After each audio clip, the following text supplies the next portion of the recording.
if you had to think about some of the key skills that every elite guard has to possess in order to be considered elite, what are some of those like non-negotiables must have? Like they must bring these skills to the table in order for you to consider them an elite guard.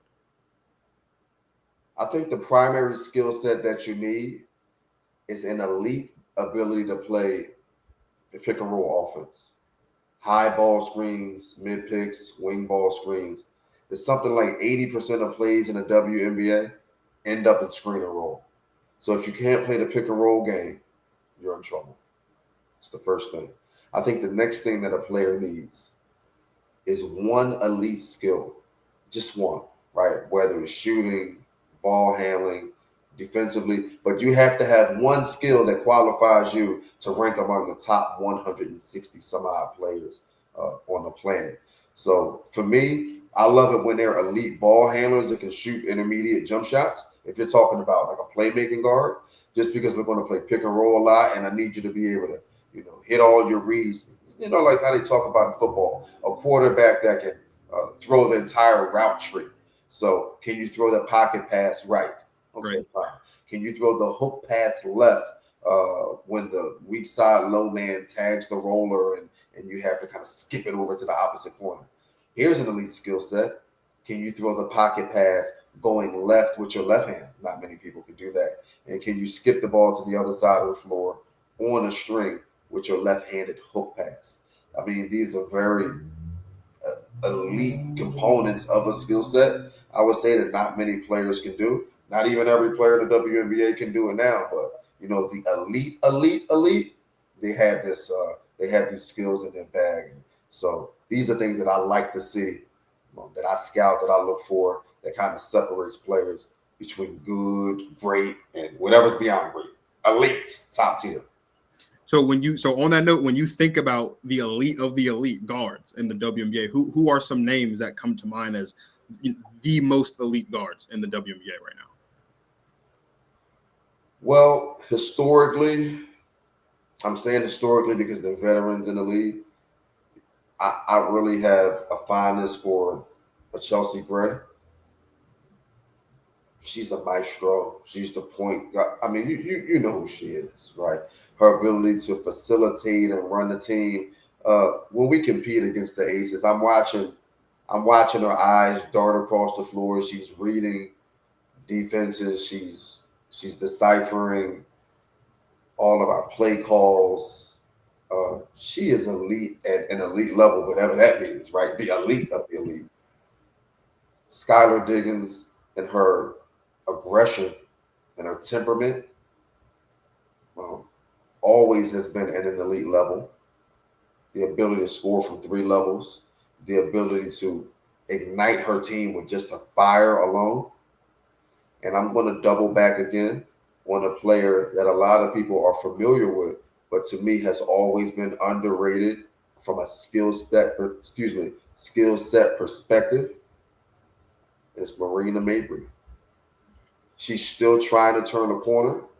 She's dealt with some injuries this season, but I've had the great pleasure of knowing Marina since Chicago, and I work with her every day. And I'm telling you, there are things that Marina Mabrey can do on a basketball court and with a basketball in her hands that you can't name maybe, I don't know, 5 other people in the league.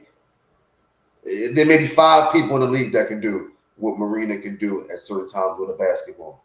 So, our trajectory and our path upwards is not necessarily a straight path, straight and zigzag and plateaus a little bit.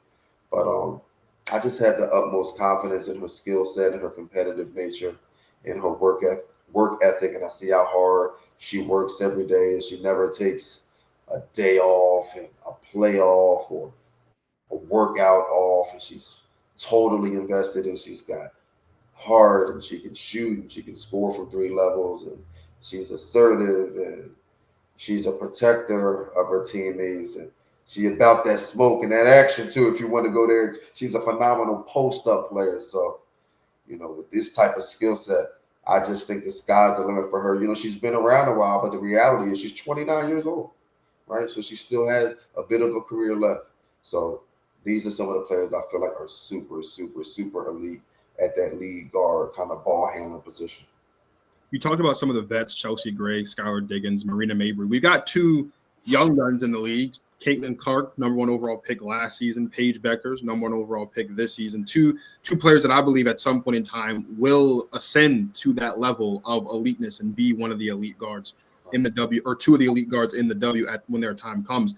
But looking at where their game is right now, what are some of the skills that either of them possess? And we can start with Caitlin and go over to Paige, that you enjoy seeing the most out of them when you're talking about just what they're able to do in their own right on the floor.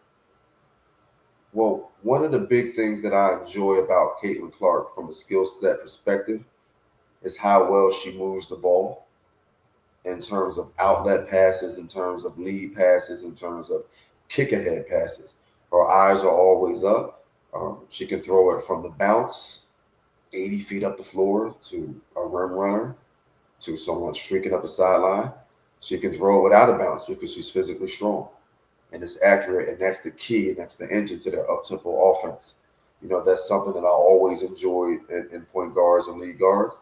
It was something I tried to. I'm not as talented as a Caitlin Clark when I played, but it's how I wanted to play. Yeah. I just wasn't as gifted as her.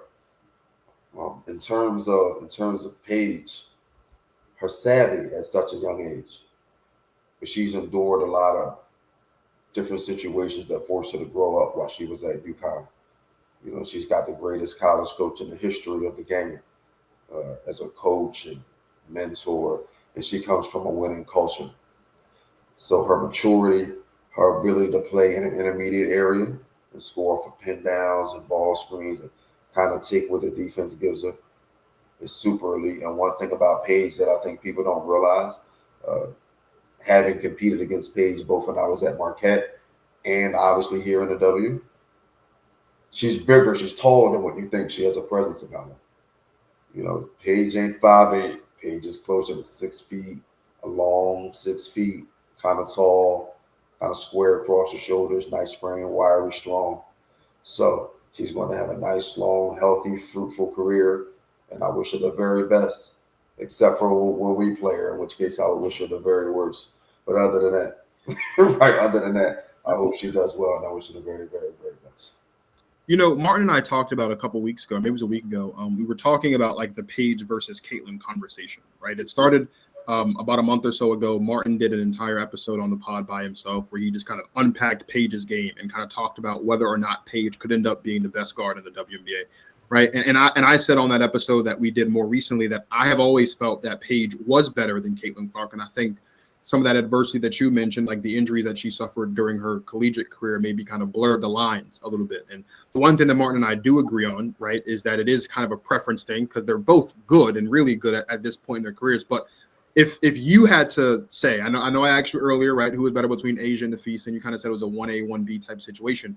It seems like Paige and Caitlin is like the same thing. But if you had to say which player was better or which player you probably would prefer skill set wise, who would you give the edge to there? Would you say that's Caitlin Clark or would you say that's Paige Bueckers? At this point in time, I would say it was Caitlin. So simply because of the ability to spread the ball around and move the ball at an elite level. Paige is a really talented passer and floor general as well. I think Caitlin led the league in assists last year, something like that as a rookie, which is, I don't know. I mean, you could fact check that. I don't know that that's ever been done. It has not. No. And Paige is a phenomenal athlete and must-see TV. But Caitlin has been electrifying. We just played the Indiana Fever in Boston, Connecticut Sun versus the Fever at TD Garden a week ago.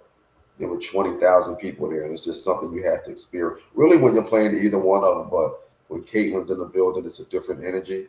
So we really look forward to competing against her for many years to come. I would give her the nod, but not by much. But as it stands today, the nod will go to Caitlin Clark, at least for me.